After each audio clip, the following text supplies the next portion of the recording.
Following program are pre-recorded. Talk of the Town on Super Talk 1270. Super Talk 1270, you're tuned to Talk of the Town. I'm Steve Bakken along with Tom Briggle, owner of the Bismarck Bobcats. And Tom, welcome home. You guys were on the road for a little bit. Yeah, I've been back in Bismarck for a game for, I think it's the fourth weekend. We're down for 3 weekends, and the good news is it was a good 3 weekends. We continued to win. I think we're 15-1, but it sure is going to be nice for the boys to be home. Spent a lot of time on the bus, most definitely, and of course, you know, in that vein, unrelated to the game, but you know, we talked last week about how one of our players' father had passed, so the boys all jumped on a bus again on Monday and came down for his father's funeral, and it was just very touching and very nice. And as far as, you know, celebration of life, not a terrific event. But so they've been on the bus. That's no doubt about that. So they're so damn happy to be in our barn and with our fans raising a little hell, and it's just going to be a terrific weekend. And tell you what, I was a little better than they've been, for sure. And we're also facing a little adversity in the sense that I think we're only going to have 9 forwards this weekend, and we had to bring one from Pittsburgh and one from, it's escaping me, Sioux Falls. Just to have a roster. We're pretty dinged up. All this winning is hard on us. Well, I want to talk a little bit about that road trip because you guys kind of front-loaded and you make the schedule, so hey, we'll blame you. Been on the road a lot. Building team chemistry and building the locker room, sometimes that's a good thing, especially when you combine that with winning, because you guys have been on a little bit of a tear, and it's been a hell of a road trip. Just phenomenal start to the season. That's got to pay dividends later when you start getting those home games later in the season. But that chemistry, that spending all that time together, spending that time in the bus, you know, even going down to the celebration of life for the boy's father who passed away, getting that bus time together, that really builds a team. It really does. Well, without a doubt, and I will tell you that, you know, this team is really tight, like in a lot of ways. And, you know, the thing is, Nico Kapitanovic in particular, and Chizwich, you know, they bring in such character kids, but, you know, it's a long season, like 7 months to be together with guys you don't know, and everyone's got their own personalities. But I talk with the boys a lot. That's kind of rewarding for me. And, they just say that this group of guys, they're just so together. And the road trip that you allude to, you know, just helps cement it because, you know, the buses, let's figure it out, like 40 by 16. So there's a lot of togetherness there. And they're definitely together. Right? We have a terrific locker room. We have terrific kids, just terrific kids. And, of course, Garrett and Rawhauser and then Lane with the goalies, you know, it's just a terrific culture like Bismarck Bobcats. And, I'm just really pleased, and you know, it's going to pay off on the ice. Like you said, it's still a long season. We're just injury riddled. I think we have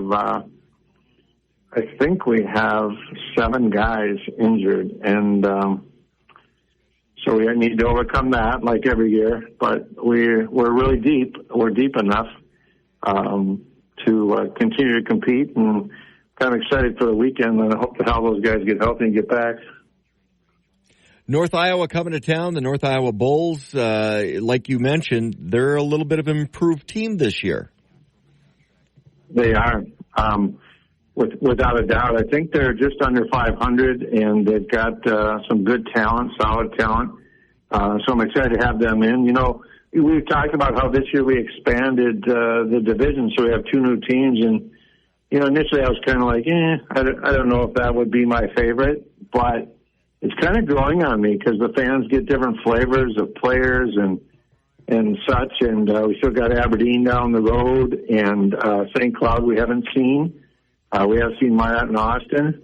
But it's kind of interesting. It's kind of it's growing on me. Like I said, I'm so into the rivalries, maybe because just been doing it so long. But the new flavor, flavor lollipop when they come in or when we go there, it's kind of fun. So usually when you're doing a home and home weekend, and we're doing back-to-back weekends because you've got North Iowa this weekend at home, and then you're down to Mason City the following weekend. Is there any difficulty in, okay, well, we just showed them what we've got at our rink, but now we're at their rink and it's going to be a little bit tougher? What are your thoughts on doing the back-to-back weekends with North Iowa? I mean, you guys are going to get to know each other very well over the next 2 weeks. Yeah, and the good news with that is that's what plays into the rivalries. Like, I think the coaches like it.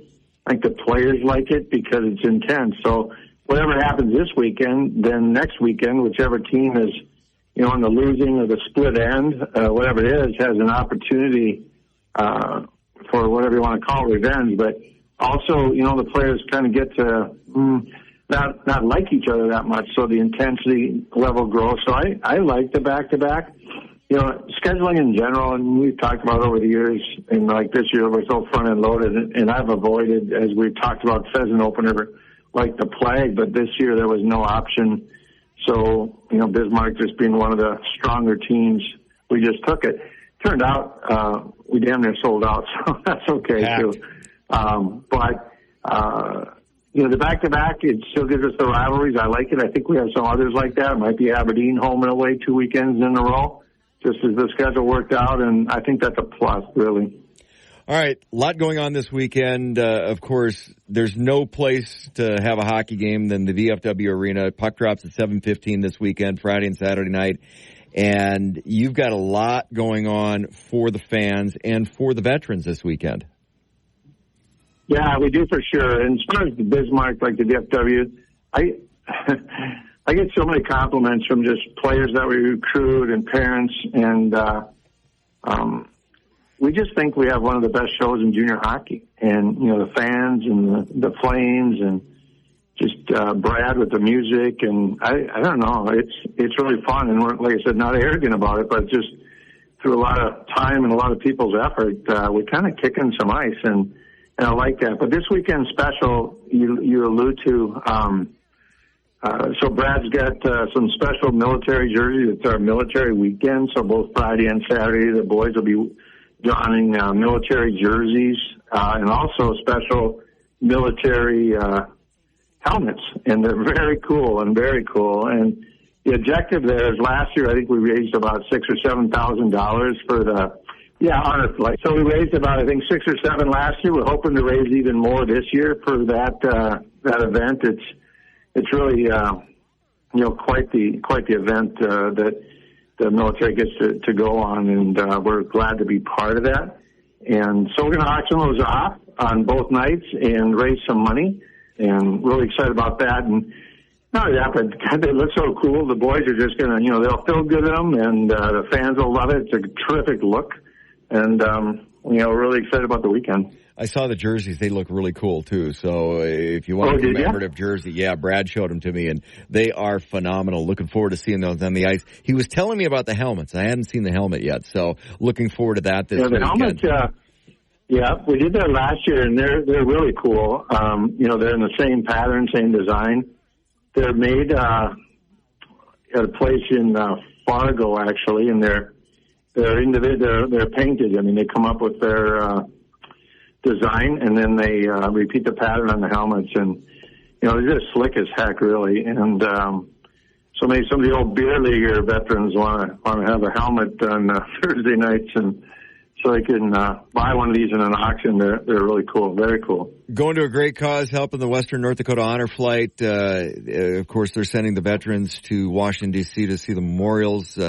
Been part of that for years, so a great opportunity to give back to help the veterans and support those that have served for us. Veterans Weekend taking place with the Bismarck Bobcats, home, of course, all things Bobcats, BismarckBobcats.com. Download the app. Get your tickets. Probably going to be another sold-out weekend, Tom. So we are your home for the Bismarck Bobcats. So. I think so. It's always a good weekend for Veterans Weekend. We are the home of your Bobcats, home and away, right here on Super Talk 1270. Tom, best of luck this weekend. Thanks, Steve. We're excited. Super Talk. Talk of the Town on Super Talk 1270. Super Talk 1270, you're tuned to Talk of the Town. I'm Steve Bakken. Joining us in the studio, Rebecca Binstock with the Ethics Commission, and a lot of talk about ethics with what's coming up with the next session. And it's always a conversation because really the Ethics Commission is something newer in North Dakota. And Rebecca, why don't you give our listeners a little bit of a background for the Ethics Commission? And then I want to get into why it's important, that educational piece now, because it's about education. I mean, people don't know if they're doing something ethically wrong with the way the statutes, as you've got new legislatures coming in. And we do have a lot of turnover now with term limits. So it's about an educational process. And I want to get into that, but a little background on the Ethics Commission. Perfect. Well, good morning, Steve. Thanks for having me. So let's talk about the Ethics Commission in general. So the North Dakota Ethics Commission was formed from an initiated measure, right? We had an initiated measure back in 2018. It was on the ballot. The voters passed it. They approved it. It became effective in 2019. Then in 2019, we had 5 commissioners that were appointed. So the individuals who serve on the Ethics Commission are appointed by a consensus agreement, a little bit unique, not majority, consensus agreement of the governor, Senate Majority Leader, and Senate Minority Leader. So we have 5 commissioners that are appointed in 2019, and then they get to start doing their work, right? So a little background, when the initiated measure fired up, I mean, because it's kind of something you take for granted a little bit. It's like, well, why do we need an ethics commission? Because it's North Dakota. Shouldn't we be ethical to begin with? We should be ethical to begin with. Yes, absolutely. But it was, some of it was some of the lobbying pieces, and people were having concerns that, is the legislator, because you got to remember this is back before term limits, and was it a club, or are we getting the best value? Were people doing things that they just don't know about, and that's where the education piece comes in. But you got to have an ethics commission to be able to do that education. Right. So I think back, if you look before the initiated measure, there was a lot of we don't know. Right? Yeah. We don't have, gray area. we don't have, and we didn't have information, right? We didn't have a way to disclose stuff. There wasn't a way to process certain complaints or certain issues, right? So there was a lot of, I think, unknown. And then whenever you have unknown, it creates uncertainty and questions, and then you start asking a lot of questions, right? And then you did have things that were popping up in the media that were problems.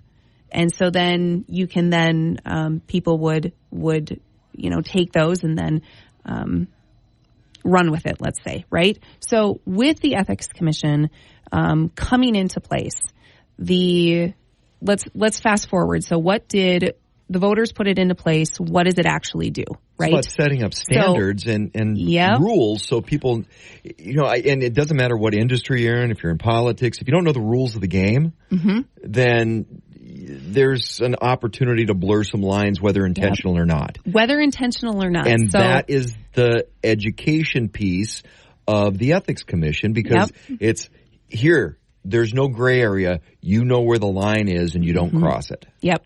So that is really what the Ethics Commission is all about, right? Is providing that education. So we do have an investigative arm, right, where we can investigate things that come into our office. But primarily what we want to focus on is preventing issues and making sure that people have the information ahead of time so that they can make more ethical, better decisions, right? Make sure they're educated so that it's, am I getting a cup of coffee from somebody I shouldn't be getting a cup of coffee? Right. Or something else. Am I voting on something that I should be voting on? Is it okay that I take this action, right? And so, before we had the Ethics Commission, and even before recently, the educational component, there was not a lot of education for state public officials, legislators. So as the Ethics Commission really came into its own, we want to talk about and provide educational resources.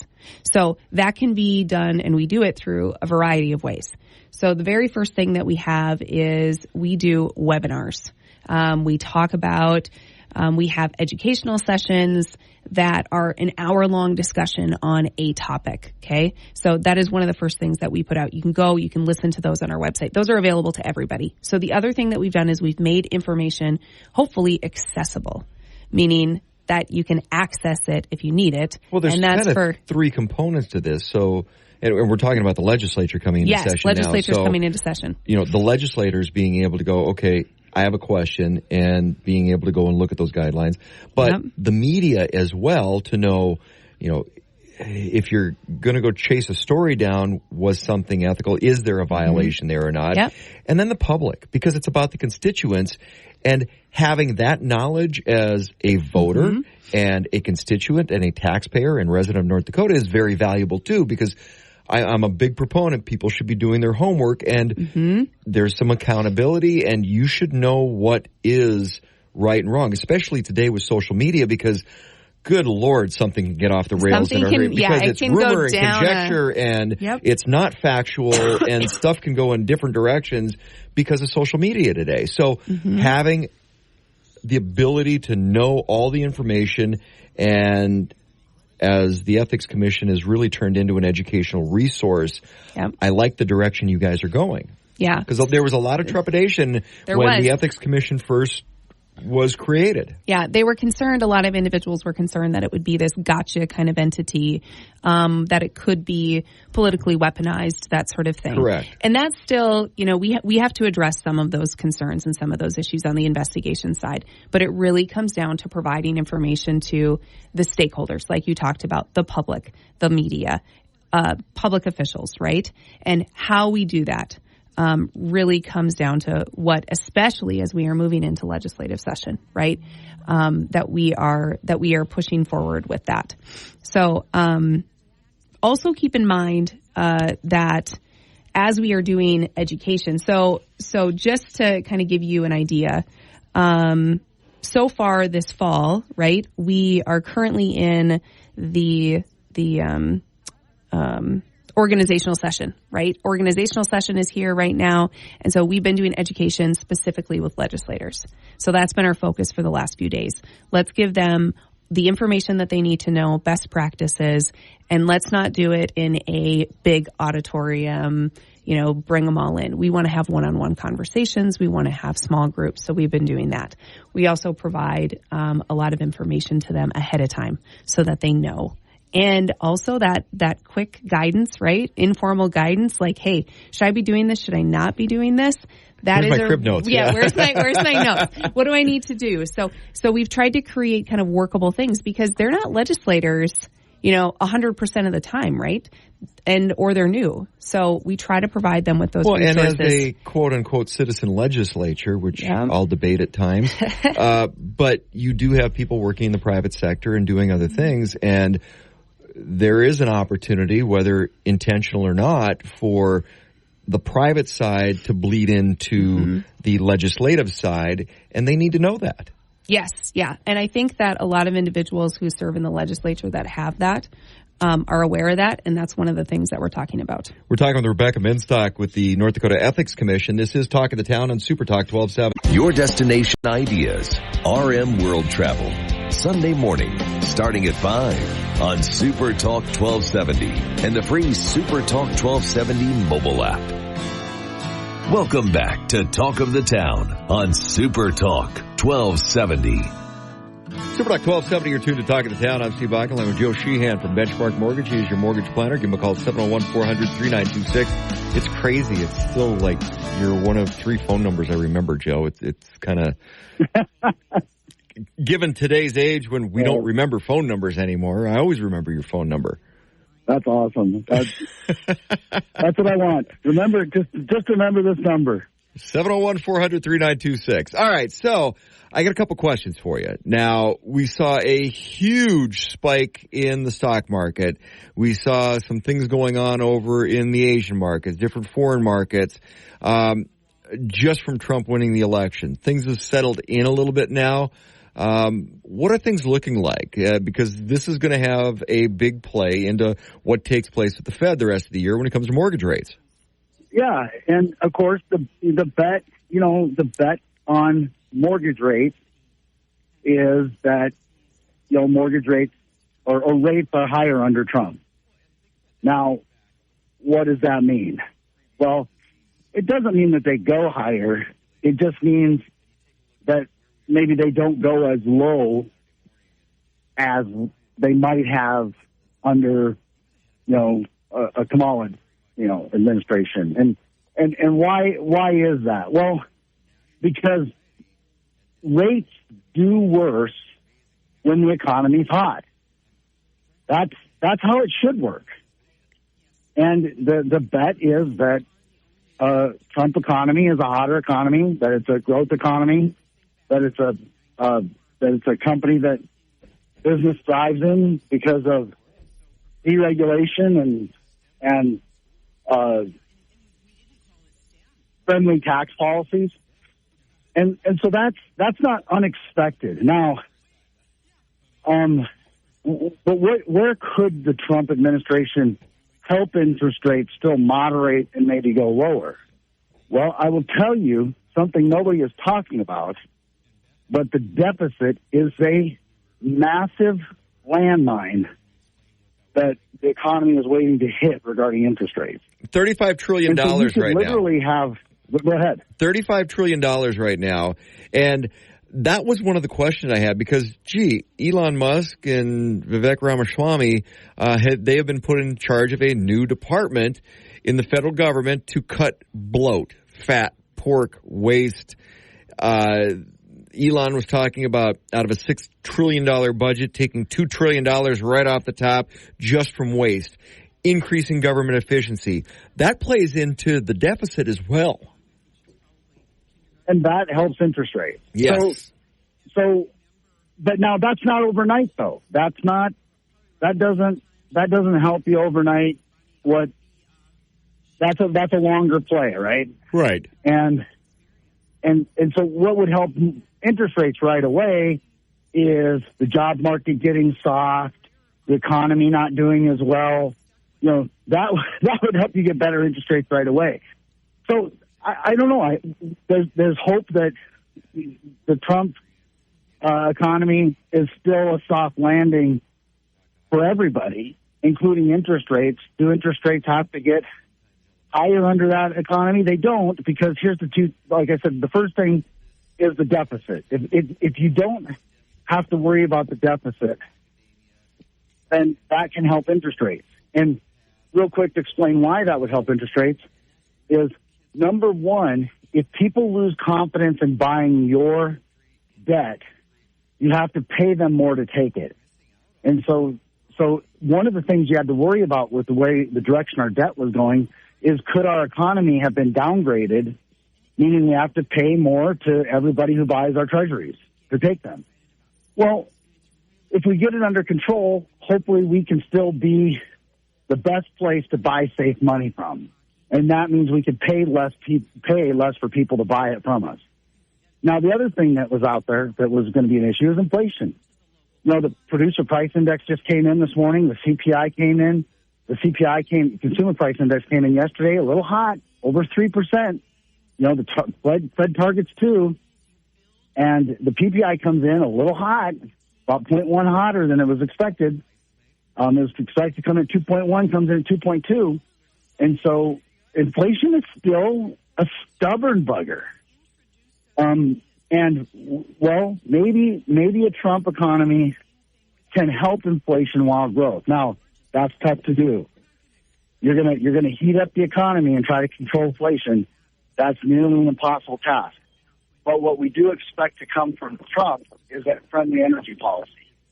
And lower energy prices help us domestically control prices, you hope, to the consumer, especially on the core goods. One other piece with that I want to talk to you about is the job numbers, because that was the Biden administration was pushed. Oh, job numbers, job growth, which doesn't help the Fed manage the inflation side either. Well, okay, so you gave me my third reason. The Trump economy doesn't have to do that. You gave me the third reason. The Trump economy doesn't have to be bad on interest rates, even though what it means is maybe interest rates don't get better faster. But here's the third reason, is that, what did you say that Vivek and Trump were going to cut immediately? $2 trillion off the budget. Of a $6 trillion budget. What is a lot of that going to involve? That's going to involve jobs. Government employees that don't do a damn thing. That's going to mean cutting government employees. Now, the downside for this is one of the things that has been driving such positive job reports has been government jobs. One of the biggest areas of full-time growth and wage inflation has been spending on government jobs. So when you look at the last jobs reports, one of the reasons why the Fed is a little bit skittish about the jobs numbers, you keep seeing, well, God, unemployment's low. Why is the Fed worried about jobs? Well, because lately the creation has been in service sector and it's been part-time jobs. The private payrolls have been good but weakening. And so, well, you get a strong economy, you get job growth in the private sector, but you cut government jobs, and it may keep these. So you're going to create some unemployment at the same time, which means the Fed doesn't have to aggressively control inflation, you hope. And the outcome might be that we see there's been like I told you, there's a widening distance between where the 10-year yield is at and the 30-year fixed. Normally, it's about 1.5%. So historically, the 10-year yield's been at like the 10 years at 4.5, like it's at 4.4 today. You'd expect the 30-year fixed rate to be around 6%. Well, it's at about 4.4, and the 30-year fixed rate on average is over 7%. Maybe these things will help that bring the economy back into balance, but it may not favor rates going lower faster, like we were expecting under an economy that looked like it was possibly weakening on the job side, and inflation was coming back under control. A lot to juggle, whether or not there's a couple rate cuts by the end of the year. Who knows? We'll see what happens with that, but it's always a good idea to have a mortgage plan in place. 70% chance the Fed still hands over a quarter before the end of the year. All right, we'll cross our fingers for that, but again, always a good idea to have a mortgage plan in place. That's why you give Joe Sheehan a call. He is your mortgage planner over at Benchmark Mortgage. Give him a call at 701-400-3926. Joe, always a pleasure, my friend. Hey, thanks, Steve. This is Talk of the Town on Super Talk 1270. Super Talk. Talk of the Town on Super Talk 1270. This is the Pet Minute. I'm Steve Dale. Redirection is a key to potty training. Next. Your dog loves going to the dog park and seeing his buddies. Maybe sometimes when you travel, he gets to hang out with friends at his favorite boarding facility. Social dogs like yours need more protection than most. By pairing Bordetella Protection, also known as kennel cough, with immunity against canine influenza, we can help ensure these dogs stay healthy. Merck Animal Health wants you to talk with your veterinarian about pairing up for protection with vaccines for your dog for kennel cough and the canine influenza virus. Don't wait. Vaccinate. Redirect and reward so puppy gets it right, says veterinary technician Debbie Martin. Redirect him if we catch him in the act of going in an inappropriate place or undesired human place. That might be just saying their name in an upbeat tone, making a kissy-kissy sound, reminding them, let's go outside, and then redirect them to the appropriate location. Stay consistent and you'll have puppy potty trained in no time. For the Pet Minute, I'm Steve Dale. Super Talk 1270, you're tuned to Talk of the Town. I'm Steve Bakken, along with Julie Jeske, and of course, Prevera Bank is her normal hat. You get a lot of hats, actually. I have a lot of hats, Park but District, I have a big head, so I'm happy. Yeah. You were kind enough to hop on board with something I started when I was mayor of Bismarck, Capital City Christmas, and we are getting right down to the wire. Of course, it really all starts with the Breakfast with Santa event, which has grown into just under your watch. That has turned into just a jewel for the community. Well, thank you, Steve. It's been a labor of love, and I was part of Breakfast with Santa in Jamestown, and I started it in Grand Forks. And then when you came to the event center and started talking about looking to do an event to really kick off the holidays, here in Bismarck. Something for the community. Yeah, something for the community. Not to slight our friends in Mandan, but you don't get all the cool stuff. I'm sorry. Yeah, yes, I know. Well, people from Mandan definitely can come to Breakfast with Santa, and we get people from all over. We have relatives that are coming from Kansas. They come to Breakfast with Santa. So it's Small Business Saturday. It's the Saturday after Thanksgiving, and the cool part is, I talk to people from Minot and Williston that come to Bismarck and Mandan and come to our community to go shopping that Saturday. And this is part of the event. I mean, they come, bring their kids, go shop the rest of the day. And it is such a cool event, and people come from all over. Yeah, we really do get people from... And those tickets do sell out very fast. And they're so reasonable. I mean, where else can you go and can you have... feed your child for $10 for breakfast, and breakfast is pancakes, French toast, eggs, sausage, bananas. Yeah, we've got sausage. We have donuts from Bear Scat Donuts. There is milk, and there's other beverages too. And then plus you can make a toy from Lowe's. Lowe's donates the DIY kits, so you can put together a wonderful little toy. Those kits alone, I think, retail at $15. So you can work on your child with one of those. We've got another little craft that they can make. It's a cute little snowman made out of a terracotta pot. You can bounce on the bouncy houses from the Larks. And then the biggest thing is you get a chance to see Santa and Mrs. Claus, and your child can have a little lap time with them, tell them what they're looking for Christmas. We've got a great silent Write a letter to Santa? Well, that we're not doing this year. So we've cut that back just because postage has gotten a little expensive. Okay. And honestly, it's really hard to read everyone's handwriting. So I spent hours trying to decipher, and sometimes I didn't Santa and Mrs. Claus are getting a little thicker. So their glasses are getting a little thicker. So. Yeah, it's a little harder for them to decipher people's handwriting. So, but we've got so many things that they can do that morning, and then we go into the afternoon. So from 5:30 to 6:30. Well, and there's games for the kids too, all throughout the day and during the event. And so much fun stuff. And now things have changed a little bit. So, by the way, where do people get their tickets for Breakfast with Santa? Because those do go very fast and they do sell out. Yeah, and we are setting for 600 this year, and we are pretty close to 400 tickets sold already for Breakfast with Santa alone. So please don't wait. If you want to take your child to Breakfast with Santa, don't walk in Saturday morning. I'll guarantee you we will be sold out. We try and accommodate people who do walk in just because it would be so disappointing for these children not to be able to see Santa, but we really want to cap this at 600 this year. So the best place to buy them, honestly, is go to the Event Center's box office. I think they open up at 10 or 11 in the morning. Check their website for it. Then you don't have to pay fees. You can always buy them online, but if you want to save a little bit of money, you can walk into the Event Center box office and buy your tickets directly there. And you mentioned the ticket price, just $10, and the kids get so much. Yeah, $10 for children's, $12 for adults. I mean, a donut nowadays is going to cost you $3. So yeah, it really is a good value. We keep it low. We have great sponsors, and so they enable us to keep this at a great price point so that people who want to attend can attend.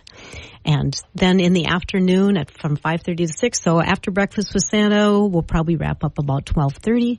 You can go shop downtown, and then you can turn around and come back at 5:30. We've got our tree lighting, which takes place in the Baga parking lot, and that's from 5:30 till 6:30. So Peace Park is decorated, so all the lights there are part of Capital City Christmas. Then, of course, that big Christmas tree that's so beautiful right in front of Baga, and usually there's a little visit from somebody. We are fortunate enough that sometimes Santa comes back in a horse-drawn sleigh just to make one more trip to Bismarck before him and Mrs. Claus head back to the North Pole. So such a great day. Now, things changed a little bit because in the past, we've always done, and this kind of harkens back to the first year we did this because we had a little mingle at the event center. I remember, God, we had a lot of snow that year. Oh, I think we had 19 inches. Yeah, we were setting up that morning, blizzard. And yeah, we're going through the parking lot, and I'm like, "Are you guys gonna get this parking lot plowed before people start showing up at 9 a.m.?" So. But we had a little Christmas mingle afterwards, so they left the inflatables up for the kids, and that was a fun little event. But we've kind of changed it. We're not doing the big New Year's Eve gala this year, which just trying something a little bit different. We kind of went back to the mingle, so we're going to do everything on that Small Business Saturday, and that includes a bigger holiday mingle with the raffles and the silent auction and all of the things that go along with that, the bourbon and wine pull, the games, the adult entertainment, but we're incorporating stuff for the kids as well. Yeah, it's going to be a family-friendly event. It's from 6:30 to 9, and that is again at the Event Center. You can get your tickets online, or you can buy them at the Event Center box office. And that's a separate ticket from Breakfast with Santa. So that's $15 for children. 1 and under, they're free. And then the adults are $20. But here's what you get for that $20. Again, it's a great value. So you'll have the inflatables for the kids. You'll have a chance to shop at our silent auction, and that is going online November 18th. So probably a week from Monday, that'll go online. You can... We've got a great comfort food buffet, I call it, because I'm a big fan of mac and cheese. So we're going to have mac and cheese with a variety of toppings. We've got baked beans. Mac? I don't know. I will definitely ask Anthony at the Event Center. It'd be nice if that was a topping. I might have a request. Yeah. And then we'll have pulled pork barbecue, and we'll have a bun. So $15 for children, $20 for adults. For the adults, there is free beer. So that's kind of a nice thing. We're going to have a wonderful milk bar. And entertainment. And entertainment. Thank you for mentioning that. We'll have Overeducated is our band that night. So you have a chance to dance, you have a chance to eat, you have a chance to visit our silent auction. You can participate in our wine and our bourbon pull. We will have Snowflake Salon. So it's a salon. You pay $6, but you can go in and have hair tinsel added to your hair. You can have your character drawn. That is this additional $6, but where can you get a character drawn for just $6 per person? You can have a balloon animal or art made for $1 per person, and we will have a horse-drawn sleigh ride that you can participate to. So some of the events are free that day, additional cost for some of the events like the sleigh ride, but still a really good value. And it all goes to such a great cause. All these different charities that Capital City Christmas helps around the community, just phenomenal. So Breakfast with Santa, get your tickets early on that because those do sell out quickly. The Christmas Mingle, get your tickets for that. The 2 free events on Small Business Saturday are the tree lighting in the Baga parking lot. And then there's a little something that a lot of people show up to for New Year's, but we're not doing it on New Year's this year. We're doing it on that Small Business Saturday, and that's the fireworks show. Right, and we put on, I would say, probably one of the best fireworks shows. Yeah. Memory Fireworks does such an amazing job with that. Yeah. So it is going to be a great night. It's going to be a busy day. It's going to be, we've been advertising it as one day of holiday magic. And I've kind of changed the wording to just, one day of holiday madness for our committee members. But we're up to the challenge, and we are so excited to be doing this. But, yeah, the fireworks is going to be at 9:15-ish. It might be 9:30, but 9:15, and that's going to take place at the Event Center parking lot. So. It's going to be a fun day, and it is all in one day, so it's going to be an action-packed, very full day. Julie, thanks for coming in this morning. Thank you, Steve, for having me on. Once again, best place to get tickets? You can go to the Bismarck Event Center box office, check their website for the hours, or you can order them online. There are additional fees if you do order online.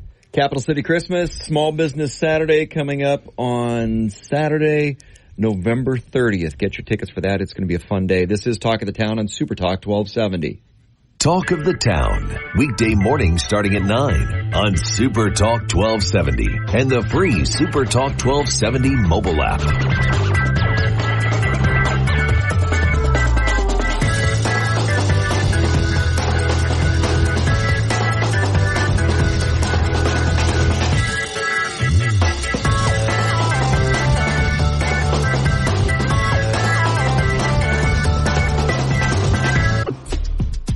Without apology, The Regular Joe Show with Joe Gigante. Weekday evenings at 9 on Super Talk 1270 and the free Super Talk 1270 mobile app.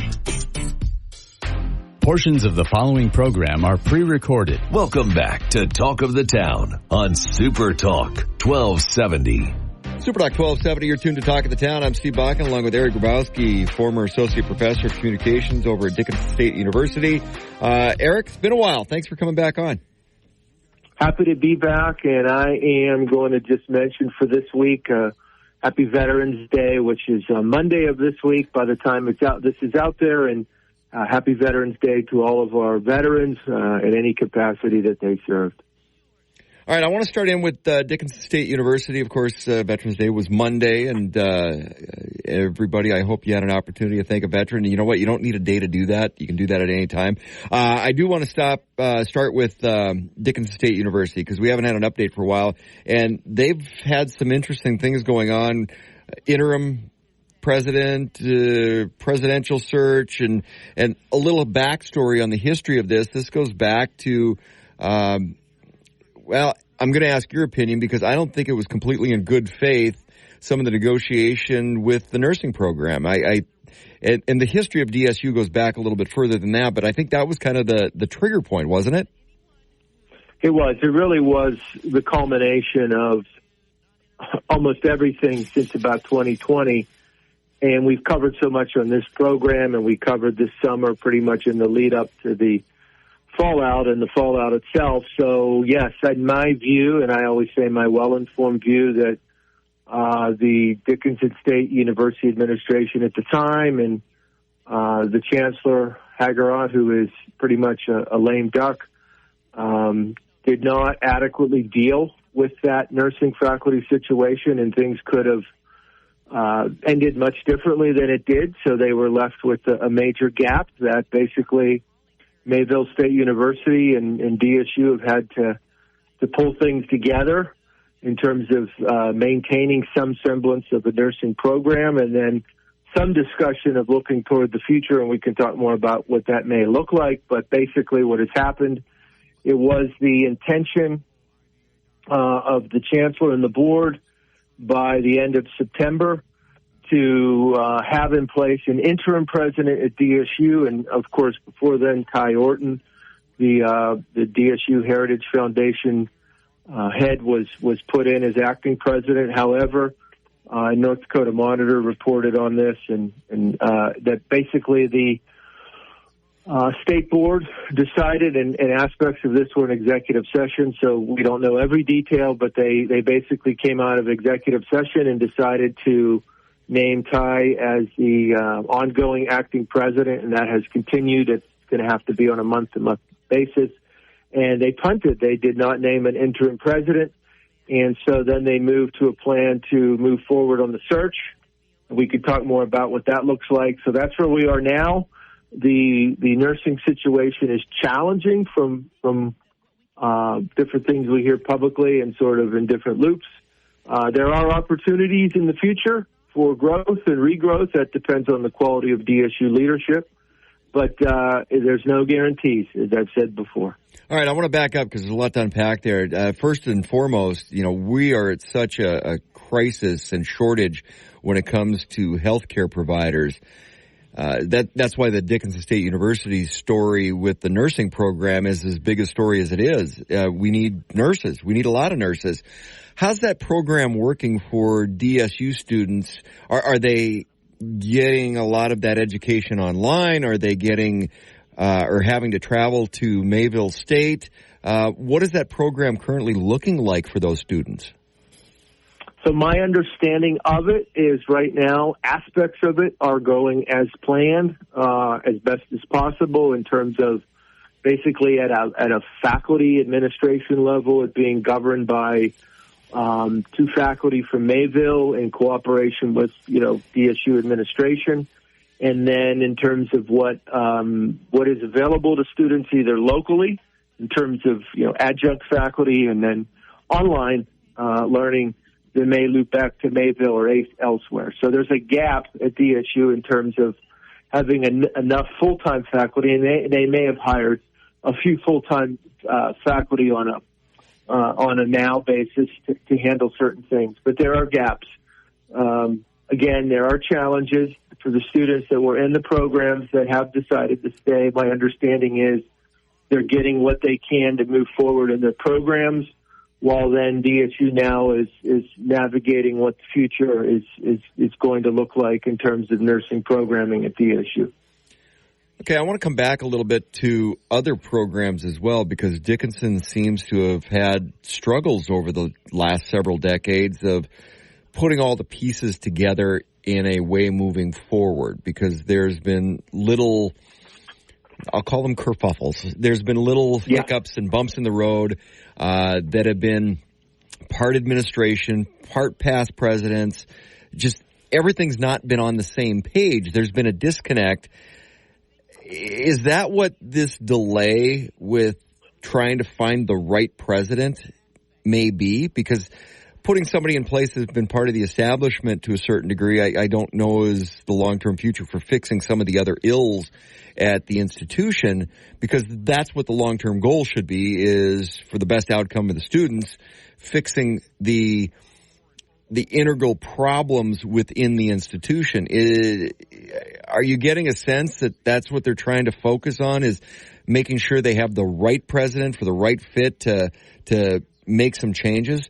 And I'll throw back to Dr. Jensen, which there weren't problems at Bismarck State College, but a new vision going forward for North Dakota's Polytechnic. That's what Dr. Jensen brought in. Is that kind of what they're looking for in a long-term solution as leadership for Dickinson State?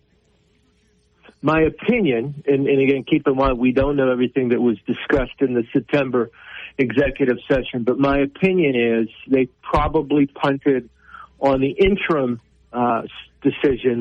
president decision, because they probably felt that the candidates in the poll, which included one internal, what I'd call regime candidate from DSU, and then 3 external candidates, probably weren't fitting the bill for what they thought at the time was the best path forward. So it was a comfortable choice with Ty. And in terms of calming and sort of short-term direction, Ty can probably be okay along those lines. And then now that they pivoted to a more expedited view of that presidential search, one definitely gets the sense that there is a possibility of calibrating or recalibrating direction. And they better, because as I tell people about any program, in my view, that whether people are talking about the future of the nursing program or any program at DSU, the board and the chancellor of the NDUS are going to have to get serious about, again, here I go again, leadership matters. What are they going to put in place? And it's not just the president; it's what the next president aligns in terms of other administrators at DSU. Right? What's going to be the future direction? There's a lot on the Dickinson State website. You can contact them, dickinsonstate.edu. They've started to post about the scope and nature of the presidential search in cooperation, of course, with the NDUS and State Board. Eric, we're up against the break. Eric, we're up against the break. I want to come back and continue that in the bigger picture with the State Board of Higher Education as well. This is Talk of the Town. We're talking with Eric Grabowski, former Associate Professor of Communications at Dickinson State University on Super Talk 1270. Super Talk. Talk of the Town on Super Talk 1270. Super Talk 1270, you're tuned to Talk of the Town. I'm Steve Bakken, along with Eric Grabowski, DSU former Associate Professor of Communications. We're talking about the state of Dickinson State University and what that looks, bigger picture. I want to step back a little bit and look bigger picture, because I think there's an opportunity. Ty is currently the, not interim president, but they're going through the search process. But a lot of this, for me, comes back to higher ed and some vacancies on the board, the status of Chancellor Hagerott. What I think there's some one foot in front of the other that needs to take place before DSU can get straightened out. And I think that is what, under a new governor's administration, Governor Kelly Armstrong elect, what higher ed is going to look like in North Dakota. And a new chancellor, some new members on the board. I think that needs to be figured out first before we can move on to, addressing Dickinson State University or any of the other institutions of higher education in North Dakota. But I think that piece needs to happen first. And that kind of puts DSU in a holding pattern, to me, at least from what I look at the outside looking in, is higher ed needs to be addressed first. I don't disagree in terms of how we know the political levers work in North Dakota. However, the challenging part of that for the wonderful people of southwestern North Dakota is there's a real, maybe half-solved, maybe not half-solved crisis going on in Dickinson. So, yes, let's hope, and I'm very hopeful with Governor-elect Armstrong that there may be some breaths of fresh air. But on the other hand, we know there are some challenges both locally in southwestern North Dakota and statewide. And yes, again, leadership matters. That goes to not just DSU, but that's to the system and board as a whole too. So I'm hoping in 2025 that there's going to be some renewed vigor in getting people to the table in conversations, as some of my colleagues would encourage in good faith, and former colleagues. And, the tenure discussion, the tenure ad hoc committee, the board, and again, North Dakota Monitor has done some good reporting on this, that by March, the board is going to get a deadline going for institutions to come up with plans for post-tenure review. Obviously, that was prompted by HB 1446. We don't have to relive all that. But I hope as those sorts of discussions happen, that those aren't just covering mechanisms for other agendas and pushing back against pushback, all the stuff we've talked about. It's going to be a real leadership challenge going forward. Okay, and I wasn't even thinking about the tenure discussion because that's sitting on the table right now, and that's kind of in a little bit of a pause. Yep. You've got that committee going forward, but a lot of that's going to come back to what's the state of the higher education board in North Dakota. What are some of the other things on the table? Because we've had this discussion for a long time about, there's the haves and have-nots, there's UND and NDSU, and there's everybody else. And we've got, depending on who you talk to, either too many or not enough institutions of higher education in North Dakota. I think the board is at a crossroads right now of reinventing, or at least having to look at reinventing what the landscape of higher education in North Dakota looks like. Now, at BSC, and kudos to President Jensen in reimagining a new path for BSC, and I was the mayor at the time and kind of walked through a lot of that with him legislatively and what that looked like, going, hey, we need to carve out our own niche here and go our own direction. And BSC has done a great job getting on that road. And that was fraught with a lot of roadblocks because that's not the way we've always done it. What do you see the biggest issues with the Board of Higher Education, or that reinvention of the State Board of Higher Education looking like? The tenure is one big piece. The number of higher ed institutions is another. The missions of those institutions are another. I think the two 800-pound gorillas in the room, UND and NDSU, they're going to do what they do. But as far as all these other institutions of higher learning in North Dakota, a little insight, Eric, on what you think the struggles or the issues that are going to have to be addressed with a new board of higher education, a new chancellor, some new members, a new administration. What I'm asking you to put on your Karnak hat and do a little prognostication. So let's start with the preliminary to that. Let's go back to our June conversation. What I don't know, and I'll try to assess a little bit better as we get close to the legislative session, with all the DSU hype and some of the other, to the extent that had board and NDUS level impact, I don't know what has happened to that wish list that we discussed in the summer once or twice. And I also don't know, for instance, remember the whole Train ND discussion, was there going to be an expansion into more quadrants or more segments, and would Dickinson be part of that? So what we need to assess going into the session is with the current sort of political leadership dynamic, how much has that shifted in the last 3 or 4 months? That's number one. Number two, going into the new session and then into a phase where we will have a new board, and then, of course, still a lamed-up chancellor for a bit. How are they going to navigate that transition? Because vision is the issue, right? So there has to be everyone at the table assessing, thinking about what are our human and other resources in North Dakota that are going to enable us as resident citizens of North Dakota to have the best education possible. So, you know me, I'm always saying get back to the basics while at the same time being attentive to workforce. So again, let's encourage them to what we talked about, back in June, a more locally driven focus on workforce. Yes? Things where it can be not always so top down, but maybe ground up in collaboration then with leadership to think, what are those workforce needs regionally that we can support through some of the traditional programs and then innovate along the way? That's clearly what BSC is doing. They're on the move, right? Yeah, university and college PR sometimes is a little bit of flam, and hype, but in BSC's situation, they're doing real things and they're rightly publicizing them.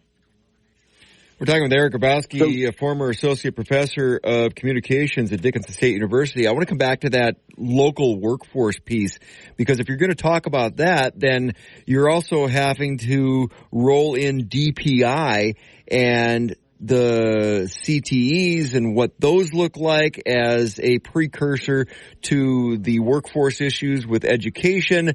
So I want to come back to that when we come back after the break. I'm Steve Bach, and this is Talk of the Town on Super Talk 1270. 1270. Welcome back to Talk of the Town on Super Talk 1270. Super Talk 1270, you're tuned to Talk of the Town. I'm Steve Bakken, along with Eric Grabowski, former associate professor of communications at Dickinson State University.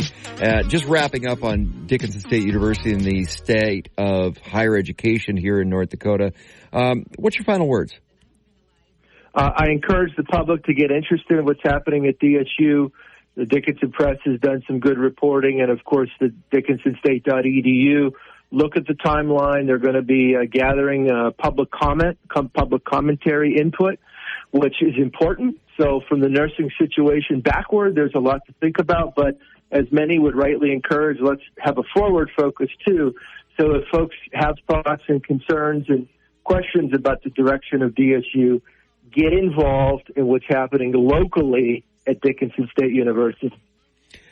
I want to touch on one other topic, or actually two other topics. So Dunseith Gate, and those that may not be familiar with it, pertains to another commerce debacle and the selling of some property. And there was a lot in the national media that came out about this, and some local people jumped on it early because they thought, well, there's a national story here.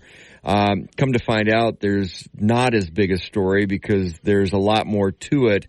What is your take on what's going on up in Dunseith, North Dakota? Well, it obviously caught a lot of folks' interest, including mine, and as you rightly indicate, there's been a lot of chatter about it. As usual, I favor Dustin Goverlow's approach. Do the research. Get the records, and as he's been very public about getting open records from Commerce. Don't rush any judgment. Sort through the evidence, and then take the time necessary to assess what's really happened. So whether it is just bureaucratic mishaps or something worse, time will tell. Again, North Dakota Watchdog update: research from Dustin. One of the things with it is because you mentioned Commerce, and I think there's going to be, or should be, a leveling of the Commerce Department, whether it's a reset, scaling back. I'm looking at the dollars that have flowed out of the state of North Dakota through the Commerce Department, and I'm really trying to find a good positive project.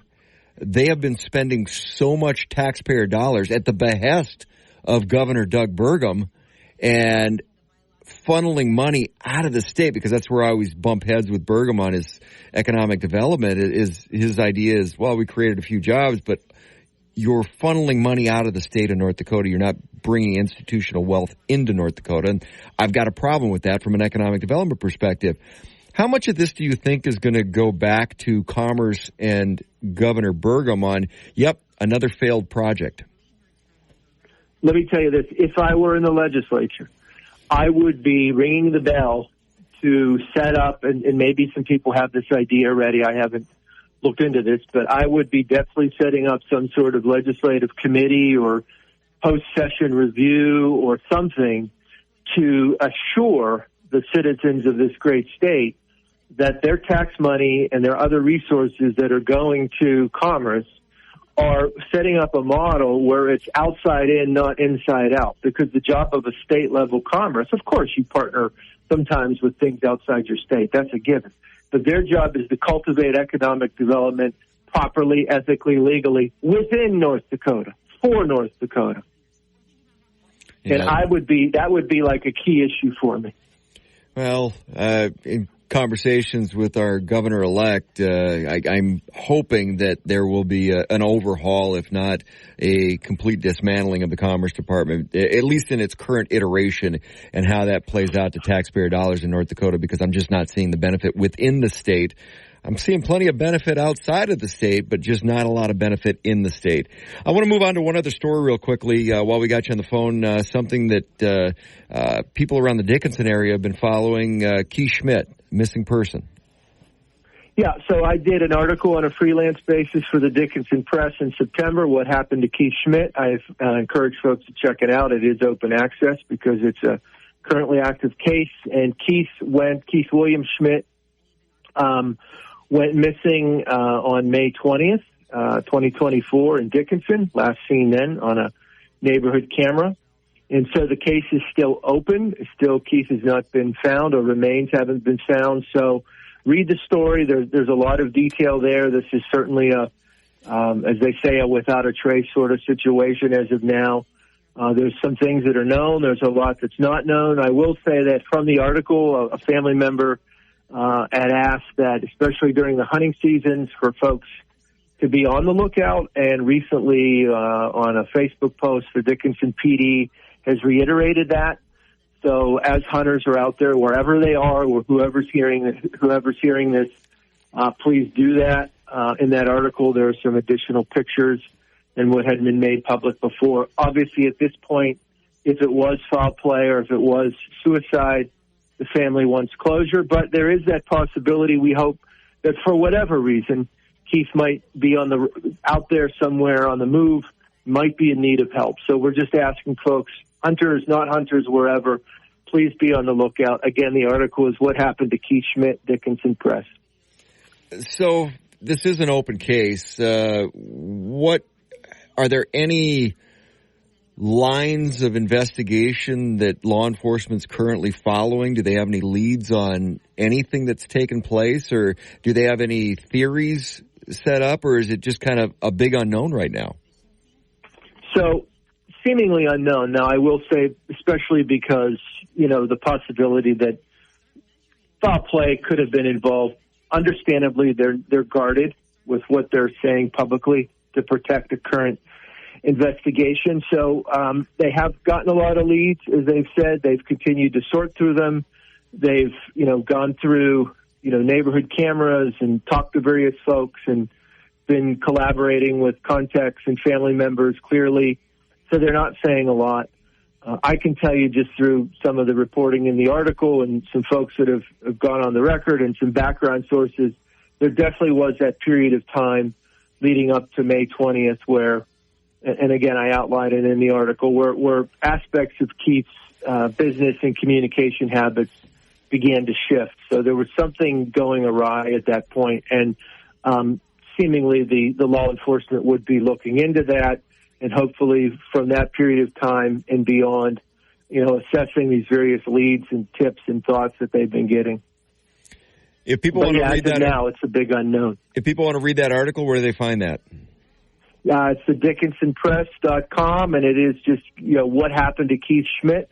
Still open access, has been shared a lot, and that's not about me, that's about Keith, as well as those Dickinson PD posts at their Facebook page that about, those updates on Keith. And if you have any information, contact the Dickinson Police Department. Eric, always... They can contact the Dickinson Police Department, 701-456-7759. Again, 701-456-7759. Always a pleasure, my friend. Eric, you have a great day.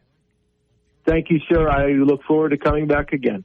Eric Grabowski, former Associate Professor of Communications at Dickinson State University. This is Talk of the Town on Super Talk 1270.